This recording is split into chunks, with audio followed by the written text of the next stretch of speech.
Squeezing fruit juice is the first step in making a rare type of liquor that's only prepared in this part of the world. The Indian drink called Feni can contain up to 40% alcohol and has a strong fruity flavor. Families here in the state of Goa have been distilling it for centuries from cashew fruit or from the sap found inside the flowering stalks of coconut trees. Locals here risk their lives climbing 100 feet to retrieve the precious ingredient. Daring which pada? Daring beyond gel to gelo. But Feni has never really taken off anywhere else. It has a reputation of being a poor man's drink, similar to how mezcal was once seen in Mexico. But mezcal makers found a global market by rebranding it as an artisanal drink and showcasing its laborious production process. Producers here in Goa are trying to do something similar. So what will it take to reinvent the image of Feni and spur global demand? Toddy tappers structure their entire lives around this job. Milagres has to wake up at the break of dawn. First, he exercises for 15 minutes. He puts on an ointment to help ease the pain from climbing. Then he gets his tools ready. Toddy tapping is a cottage industry in Goa, and Milagres even has a few trees in his own backyard. But he does most of his work at a larger grove about half a mile away. It's owned by a local, and Milagres pays an annual fee of $24 per tree to collect toddy here. He uses nothing but his body strength to hoist himself up the trunk. He learned how to do this from a neighbor when he was 14. Over the years, he's overcome the fear of falling. Bill jale gelo munis. Mot jale hui mota. Accident jar moro sekta. Hui plane na aso sekta. Hui os sekta. Te kam ambe poil chante am jati ko aste kam. Aao bina. He reaches the top in just a minute or two. Now he has to carefully balance himself and start tapping on the stem. After 2 days of tapping, he makes an incision in the top of the flowering stalk or spadix with a cleaver and fastens it with his plastic strip so that it doesn't burst open. He has to come back 3 times a day for the next 4 days to continue tapping and slicing the spadix by half a centimeter every time to induce the flow of toddy.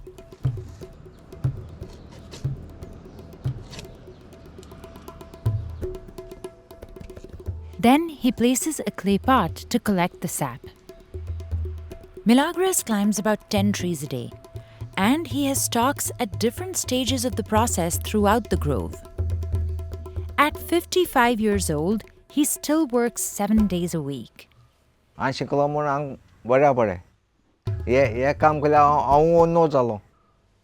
He transfers the sap into his container. At this stage, the toddy is non-alcoholic and sweet. With focus and patience, Milagres can collect sap from one spadix for over a month. A single coconut tree produces around 400 liters of it each year. Milagres has to bottle it immediately because as soon as it's exposed, the toddy begins to ferment. The warm tropical climate speeds up the process. At home, he strains the sap to get rid of any coconut fibers. He makes up to $300 a month selling mostly the raw toddy and sometimes the distilled coconut Feni. But not as many locals are drinking it these days, favoring other cheap alcoholic drinks like beer. In Goa, coconut Feni has been known as a drink of the poor, consumed mainly by the working class who could afford it. India originally classified it as a country liquor, That meant it could be exported abroad, but not to other Indian states. In 2016, it was reclassified as a heritage spirit. But it's still hard for distillers to sell it nationwide. Licenses are expensive, and some states haven't caught up to the changes.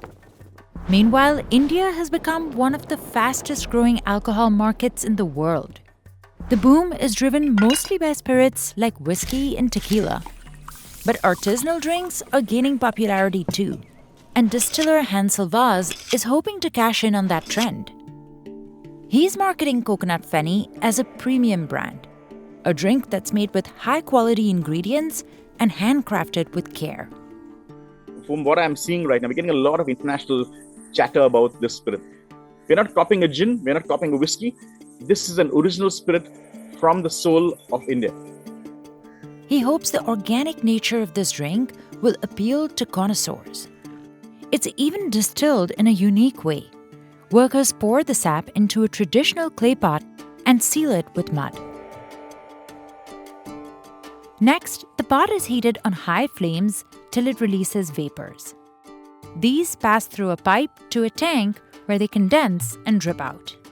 One distillation cycle takes 5 hours. He says he's already seen the Feni's reputation shift in his lifetime. 11 years ago, nobody looked at Feni. You would be embarrassed to drink a coconut Feni. Today, we have the 5-star hotels. We've got the top bartenders in the country asking for Feni. Commercial Feni can contain up to 40% alcohol. But Milagros' version has a little bit less. ती म्हणटा म्हाका उठ काड म्हणटा हांव उठ काडना 22 काडा कित्याक लोकां आतां सांग मुगे बॉल लागो जाय. And there are drinks in other parts of the world that have gone through a similar journey, like mezcal in Mexico. For centuries, it was known as the drink of the poor, more accessible to the masses than tequila.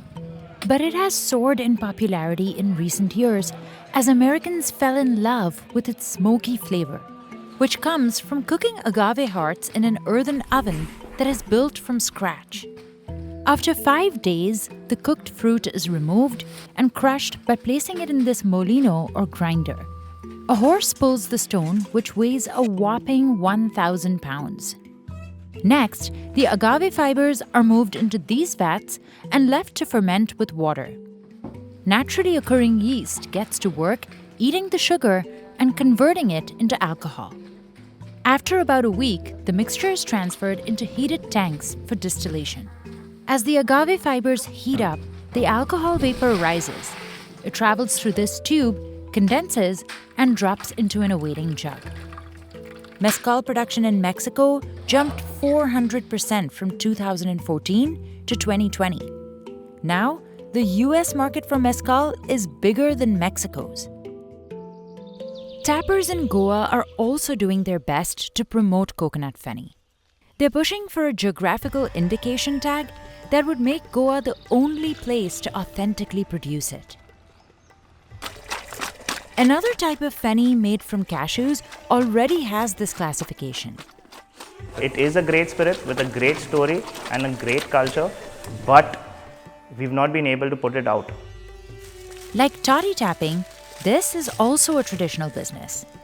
We've been in a bubble for more than 200 years. The Feni has existed but never spoken about, and now it's time that we come out of a bubble. Local families collect fallen fruits every morning. After removing the cashew nut, they smash the fruit using their feet to extract the nectar. The last bits are piled into a mound, and every last drop of juice is squeezed out. Then it's fermented and distilled using centuries-old techniques. Our ancestors had this thought where they said, you know what, let's innovate. Let's take an extra step ahead. If we can do distilled toddy, which has sugar, let's try distilling fruits. The drink became a part of local Goan cuisine when the Portuguese colonized the state in 1510. It was Catholic missionaries who introduced distillation techniques that are still used today. आम्ही हे काम करताय आमी क्रिस्तांव करताय कोंकण्याचे आनी मुस्लिम लोक नाही. Milagros' mother, Cristalina, used to make cashew Feni too. But at 74 years old, She's now retired and prefers a quiet life at home. Still, her only son works night and day, even through family emergencies, so that the sap doesn't go to waste. माँ मरा, बाप मरो, वो baby मरो, कौन मर गया? छुट्टी नहीं में क्या? एक दिन नहीं जाता है, वो सुर नहीं आता है, इसलिए रोज को जाने को मांगता. But now his children don't want to follow in his footsteps. They're hoping to make more money than toddy tappers. पहिले सो काम करता आमगे गांवां 30 जाण काम करताले पहिले. ते मी आत तेंको ते जायना म्हूण तें काम सोडे. आमी एक कोताय ते last. But as long as he's fit, Milagros will continue to climb these palm trees and carry on Goa's legacy.